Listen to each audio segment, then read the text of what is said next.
आदाब, नमस्कार। The red mic दुनिया में आपका इस्तकबाल। हम हैं सौरभ शुक्ला और हमारे साथ हमारे हम नाम सौरभ कुमार शाही, हमारे एडिटर फॉरेन अफेयर्स मौजूद हैं।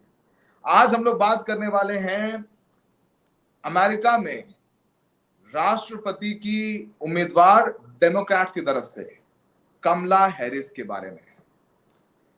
1964 में अमेरिका में जन्मी कमला हैरिस जो बाइडेन की जगह डेमोक्रेट्स की उम्मीदवार बन गई हैं राष्ट्रपति के लिए। अब उनका मुकाबला रिपब्लिकन के पूर्व राष्ट्रपति डोनाल्ड ट्रंप से होगा। जो बाइडेन की तबीयत के बारे में हम सब लोग चर्चा कर चुके हैं। अब आज हम लोग बात करेंगे कमला हैरिस के बारे में। क्या यूएसए को आएंगी कमला पसंद? कमला हैरिस के बारे में थोड़ा सा आपको बता दें, उनके व्यक्तिगत जीवन के बारे में। और उनका नाम कमला इसलिए है क्योंकि उनकी माँ, उनकी वालिदा हिंदुस्तान से हैं, तमिलनाडु की तिरुवरुर से। उनका नाम श्यामला गोपालन था और उनके पिता का नाम डोनाल्ड हैरिस जो कि जमैका से थे। ये दोनों ही अमेरिकी मूल निवासी नहीं हैं। श्यामला भारत से गई और डोनाल्ड हैरिस जमैका से आए। दोनों यूनिवर्सिटी में मिले, दोनों में मोहब्बत हुई, दोनों ने शादी करी। 1964 में कमला हैरिस का जन्म हुआ और उसके बाद से कमला हैरिस पहले वो काम करते रही, प्रोफेशनल थी, और फिर वो धीरे धीरे पॉलिटिक्स में आ गई। वो कैलिफोर्निया को रिप्रेजेंट करती हैं कांग्रेस में। शाही साहब, थोड़ा सा हमने ब्रीफ इंट्रोडक्शन दिया कमला हैरिस का। ये बताइए कि क्या यूएसए को आएंगी कमला हैरिस पसंद? और उससे पहले हम लोग शुरुआत करें जो बराक ओबामा और मिशेल ओबामा हैं। जो बराक ओबामा आप जानते ही हैं, पूर्व राष्ट्रपति यूएसए के। उन्होंने कमला हैरिस के को फोन किया और इंडोर्स किया उनका नाम और कहा कि बराक ओबामा और मिशेल ओबामा कमला हैरिस को अपना पूरा समर्थन दे रहे हैं। जरा सुनिए उस फोन कॉल को जो कमला हैरिस और बराक ओबामा और मिशेल ओबामा के बीच हुई। उसके बाद हम लोग कमला हैरिस और उनकी उम्मीदवारी पर बात करेंगे। Hi. Hey there. Oh, hi, you're both together. Oh, it's good to hear you both. I can't have this phone call without saying to my girl Kamala, I am proud of you. This is going to be historic. We called to say Michelle and I couldn't be prouder to endorse you and to do everything we can to get you through this election and into the Oval Office. Oh, my goodness. Michelle, Barack, this means so much to me. I am looking forward to doing this with the two of you, Doug and I both, and getting out there, being on the road. But most of all, I just want to tell you the words you have spoken and the friendship that you have given over all these years mean more than I can express. So thank you both.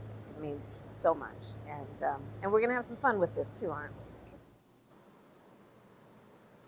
तो आपने ये phone call सुनी जिसमें Barack Obama और Michelle Obama कमला Harris को अपना समर्थन और अपनी शुभकामनाएं दोनों दे रही हैं और कमला हैरिस उसके लिए शुक्रगुजार हैं। अभी तस्वीर तिरुवरुर की है शाही साहब, जहां पर इनका एक बहुत बड़ा होर्डिंग लगाया गया है क्योंकि इनकी माँ श्यामला गोपालन तिरुवरुर से हैं और मंदिर के बाहर वहां पर लोग सेल्फी खिंचा रहे हैं। और हिंदुस्तानियों को दिलचस्पी भी है क्योंकि कमला हैरिस की जड़ें हिंदुस्तान से हैं।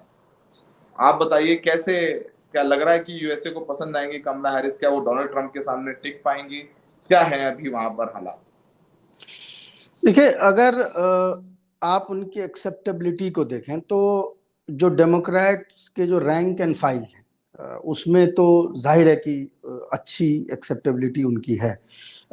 उनको इस तरह से नहीं देखा जा रहा है कि भाई अभी बाइडेन को रिप्लेस करना है क्योंकि उनका कॉग्निटिव डिक्लाइन हो रहा है, तो उसके जगह पे जो नियरेस्ट पॉसिबल है उसको हम दे सकते हैं। इस तरह से उनको नहीं देखा जा रहा है, उनको एज अ विनेबल कैंडिडेट देखा जा रहा है।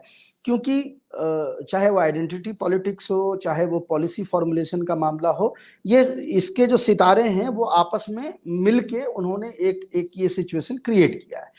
आइडेंटिटी पॉलिटिक्स दो हैं। पहली ये कि आधी भारतीय मूल की हैं, आधी जमैकन मूल की हैं, तो इसका मतलब ब्लैक है, अश्वेत है।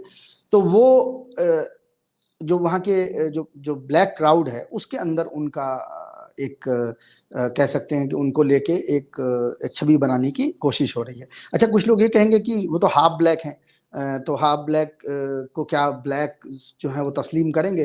तो मैं बताऊं कि ओबामा भी हाफ ब्लैक थे। वो कोई फुल ब्लैक नहीं थे, तो उनको लोगों ने तस्लीम किया। तो खैर उस तरह से इनको ब्लैक पॉपुलेशन तस्लीम कर रही है। दूसरी जो सबसे बड़ी चीज है, जो पॉलिसी का भी हिस्सा है और आइडेंटिटी पॉलिटिक्स का भी हिस्सा है, बाज वक़ात ऐसा होता है कि पॉलिसी और आइडेंटिटी पॉलिटिक्स जो है वो मर्ज कर जाती है, डॉवटेल करती है। यहाँ पे क्या है कि एक तो अमेरिका में पहले कभी आज तक कोई फीमेल राष्ट्रपति जो है वो रह नहीं सकी, बनी नहीं अभी तक। तो एक तो वो मामला है। दूसरा ये कि ये ऐसे वक्त पे आया है जब वुमन राइट को लेके अमेरिका में बहुत बड़ी बहस चल रही है। स्पेशली जो रो वर्सेस वेड एक बहुत आइकॉनिक ऐतिहासिक एक फैसला था अमेरिकन सुप्रीम कोर्ट का, जो ये कहता था कि स्टेट्स को, यानी इंडिविजुअल स्टेट, अमेरिका देखिए फेडरल स्ट्रक्चर है ना, वहाँ स्टेट्स को बहुत राइट्स हैं, हमारे यहाँ भी हैं, लेकिन उतने राइट्स नहीं है जितने राइट्स अमेरिका में स्टेट्स को होते हैं। वहां पर एक डिसीजन देके रोय वर्सेस वेड केस में द देन सुप्रीम कोर्ट ने ये कहा था कि औरत अपने जिस्म के साथ क्या करे, यानी वो बच्चा रखे, बच्चा गिराए या उसके साथ जो भी करे, ये डिसीजन औरत लेगी, स्टेट नहीं ले सकता। और ये इतने साल तक चलता रहा, जजमेंट के बिना पे चलता रहा। अब वो बिकॉज वहां पे कोर्ट पे में मेजोरिटी जो है वो हो गई है कंजर्वेटिव्स की, रिपब्लिकन्स की मेजोरिटी हो गई है, तो वो उन्होंने पलट दिया। और अब स्टेट जो है बहुत ही स्ट्रिंजेंट कानून बना रही है, जिसमें आप अबॉर्शन नहीं करा सकते, आपको जेल में भेज दिया जाएगा। अगर आप दूसरे स्टेट्स में जाके अबॉर्शन कराने की कोशिश करते हैं तो आप जब लौटेंगे तो आप, मतलब ये एक जिसको कहते हैं ना पूरा रिप्रेसिव स्ट्रक्चर इसके खिलाफ बनाया जा रहा है। तो अगर डेमोक्रेट पार्टी ये सोचती है कि फीमेल वोटर्स ही उसको ये इलेक्शन जिताने वाले हैं, जो मिड टर्म पोल हुआ था, क्योंकि बाइडेन तो तब भी अनपॉपुलर थे, लेकिन मिड टर्म पोल में हालांकि ये हार गए, कांग्रेस में इनकी मेजॉरिटी जो है ये लूज कर गए, लेकिन सीनेट में इन्होंने मेजॉरिटी गेन कर ली। तो इसका मतलब है कि they performed much better than what was expected. तो अब उनको लगता है कि शायद इस चुनाव में भी ये जो फीमेल वोट है, एक तो इस बात से जो खफा है रिपब्लिकन से कि वो इस तरह का कानून बना रहे हैं, और दूसरा कि फीमेल कैंडिडेट भी है। तो जैसे मैंने कहा कि आइडेंटिटी और पॉलिसी दोनों डवटेल कर गई है यहाँ पे। तो ये एक बहुत बड़ा एक उनको दाव लग रहा है डेमोक्रेट्स को कि उनके पक्ष में। शाही साहब, आपको लगता है जिस तरीके से बराक ओबामा ने कमला हैरिस के पीछे अपना वेट थ्रो किया है, अपनी ताकत लगा रहे हैं, और जिस हिसाब से फोन कॉल के बारे में हम सबने बताया, तो बराक ओबामा के एंडोर्समेंट से कमला हैरिस को फायदा होगा? क्योंकि डोनाल्ड ट्रंप राष्ट्रपति रह चुके हैं, उन्हें सारे पैतरे पता है, एक बार राष्ट्रपति रह चुके हैं, एक बार हार चुके हैं, और दोबारा फिर वो मैदान में है रिपब्लिकन्स की तरफ से। और जिस तरीके से जो बाइडेन के साथ उनकी पहली डिबेट रही, तो उसमें जाहिर सी बात है वो थोड़ा 20 नजर आए, और फिर जो गोली चलने वाला वाकया, उनके कान पर चोट लगने वाला वाकया है। तो क्या सिंपैथी डोनाल्ड ट्रंप के साथ नहीं है इस वक्त? नहीं, अभी तो फिलहाल सिंपैथी है, और वो सारे पोल्स में नजर आ भी रहा है। लेकिन जैसा मैंने पहले भी कहा था कि अभी वक्त है इलेक्शन में ना, मिड नवंबर में इलेक्शन होते हैं, तो अभी वक्त है।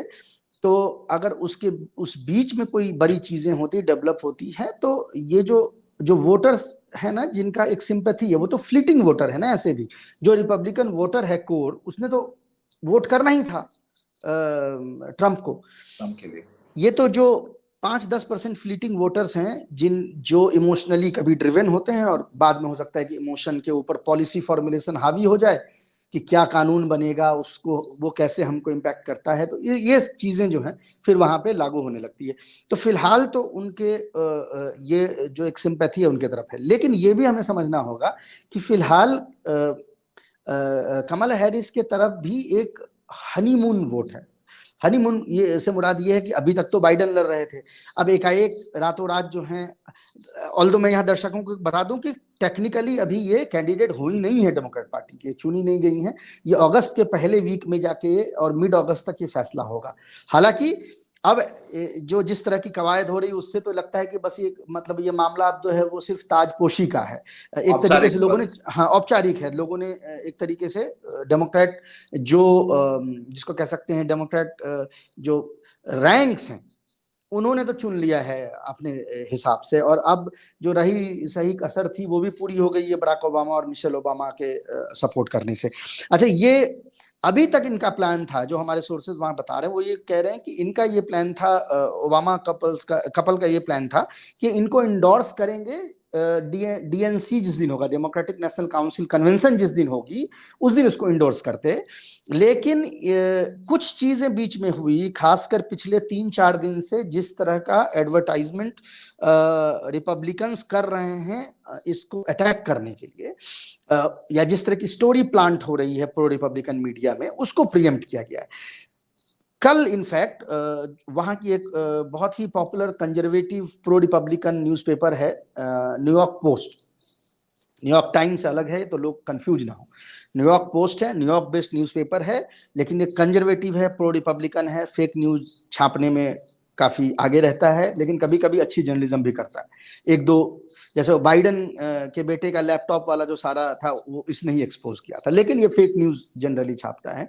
कल उसने एक प्लांटेड न्यूज उसमें मेरे ख्याल से छपी है जो ये कहता है कि ओबामा जो थे यानी हस्बैंड और वाइफ ये बहुत गुस्से में हैं बाइडन ये कमला हैरिस के अगेंस्ट में, और उनका मानना है कि ये इनकॉम्पिटेंट है, यानी कमाला जो है सी इज इनकॉम्पिटेंट, उनका ऐसा मानना है और इसीलिए उन्होंने इंडोर्स नहीं किया। ये एक प्लांटेड न्यूज कल न्यूयॉर्क पोस्ट में चली है, और जाहिर है कि आजकल तो मतलब तुरंत ही वायरल हो जाता है, और इसमें आप सू भी नहीं कर सकते, क्योंकि मतलब फिर वो कैसे आप सू करेंगे, वो तो कहेगा हमारे सोर्स ने हमें बताया। तो उसको प्रीएम्प्ट किया गया, वरना ये कॉल अभी होने वाला नहीं था। अब अगर ये न्यूज सर्कुलेट होने लगे कि डेमोक्रेट पार्टी में जो सबसे टॉलेस्ट अफ्रीकन अमेरिकन फिगर्स जो दोनों हैं वो आपको हेट करते हैं, तो ब्लैक वोट्स तो आपके हाथ से निकल गए मेजॉरिटी। तो इसको प्रीएम्प्ट करके ये कॉल जो है वो कल करवाई गई है, वरना ये कॉल अभी 10 दिन बाद होने वाली थी। तो एक तो ये स्ट्रेटेजी है इनकी। दूसरी ये कि अभी रिपब्लिकन्स ये भी देखना चाह रहे हैं कि किस तरह से हम बाइडेन की गलती को इनके कंधे पे मर सकते हैं, क्योंकि ये तो एक तो पेयर था ना, ये तो जब वीपी और प्रेसिडेंट का पेयर है, तो पेयर जब है तो हम किस तरह से कुछ पॉलिसीज जो बाइडेन की गलत पॉलिसीज होंगी या जो अनपॉपुलर उनके स्टेप्स होंगे, हम उसको किस तरह से कमला हैरिस के ऊपर मढ़ दें, इसकी पूरी कोशिश अभी चल रही है। शाही साहब, जो ब्लैक्स हैं, और ऐसा लग रहा है कि अब कमला हैरिस के आने के बाद और जो इंडोर्समेंट उनका बराक ओबामा और मिशेल ओबामा ने किया है, उसके बाद ब्लैक्स का समर्थन ऐसा लग रहा है कि कमला हैरिस को मिल सकता है। लेकिन क्या वो डिसाइसिव हैं? क्या वो निर्णायक उनके ब्लैक्स के वोट हैं? तो वो भी उस पर भी नजर डालिए, उस पर भी प्रकाश डालिए, और ये बताइए कि कमला हैरिस के लिए अभी उनकी छवि क्या है, क्या उनके पास वो पैसा है, वो क्या उतना पैसा रेज कर पा रही हैं, और कहा जा रहा है कि वो उतनी मैच्योर नहीं है अभी। मुझे लग रहा है वो 60 की भी पूरी नहीं हुई, शायद शी इज 59 आई गेस। तो वो भी चर्चा हो रही है कि उनके सामने एक डोनाल्ड ट्रंप जैसा आदमी है जो साम दाम दंड भेद सारी नीतियां और अपना करके लड़ाई करते हैं, और पैसे का तो कोई उनका ना छोरी नहीं है। तो ऐसे में क्या कमला हैरिस एक मजबूत उम्मीदवार नजर आ रही हैं डोनाल्ड ट्रंप के सामने? देखिए, पहले तो जो आपने एज वाली बात कही वो बहुत इंटरेस्टिंग है। इससे पहले कभी भी लेट 50s की किसी औरत को यंग नहीं कहा गया था। देखें, यही होता है, क्योंकि बाइडेन का कॉग्निटिव डिक्लाइन हो गया है and she is fit as a fiddle, तो सडनली एक मैसेजिंग ये गई है कि she is young, which is very good. क्योंकि उससे क्या होगा कि ये जो एक हमारा प्री कंसीव्ड नोशन, जो एक उसको कहिए जो लेटेंट मिसोजिनी हमारी एक होती है ना, औरत को हम चाहते हैं कि वो 40 की रहे और आप जो है 80 के हो जाएं, आपको यंग कहा जाए, और वो 40 क्रॉस करती है उनको आप ओल्ड कहने लगते। तो ये मैसेजिंग एक तो सबसे पहली चीज इनके साथ बाय डिफॉल्ट अच्छी हो गई कि ये मैसेजिंग अच्छी चली गई। क्योंकि मैंने इंटरनेट पे कई बड़े जो फेमिनिस्ट हैं या जो बड़े स्कॉलर्स हैं फेमिनिज्म के, उनको ये बात मैंने पॉइंट आउट करते देखा कि सडनली बिकॉज सामने के आदमी का कॉग्निटिव डिक्लाइन हो गया है तो एटलीस्ट मीडिया इनको यंग कह रही है। तो एक तो ये इनके पक्ष में, और इन जनरल जो फीमेल जो पोजीशन ऑफ पावर में है उनके पक्ष में एक अच्छी चीज हुई। दूसरा ये कि ब्लैक वोटर्स का मुझे लगता है कि 78 से 80% इनको मिलेगा, जो जनरली नॉर्मल इलेक्शंस में होते हैं। हाँ, फर्क ये होता है कि अगर ब्लैक कैंडिडेट ना हो तो ब्लैक्स उतनी तादाद में बाहर नहीं निकलते। जो जितनी तादाद में निकलते हैं उसमें 80% तो वोट जाएगा ही जाएगा डेमोक्रेट पार्टी को, इसमें तो कोई दो आरा ही नहीं है।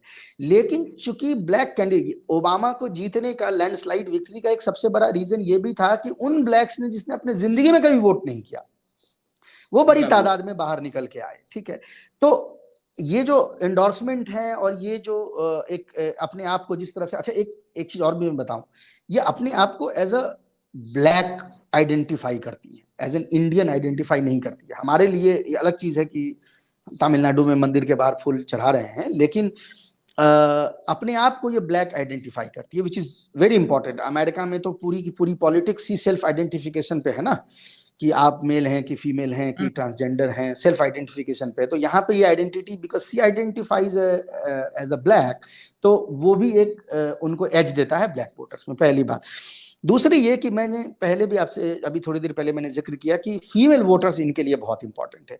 तो आपने पूछा कि क्या ये फंड रेज कर पा रही हैं। कल एक बड़ा इंटरेस्टिंग इवेंट हुआ जूम पे, एक ऑर्गेनाइजेशन है जो वाइट फीमेल्स का ऑर्गेनाइजेशन है, उसके साथ इन्होंने जूम पे एक कॉल किया कमला हैरिस ने। मेरे ख्याल से वो जूम में रिकॉर्ड है कि उसमें 1,64,000 वाइट फीमेल्स पार्टिसिपेट की। I think it is some kind of a record.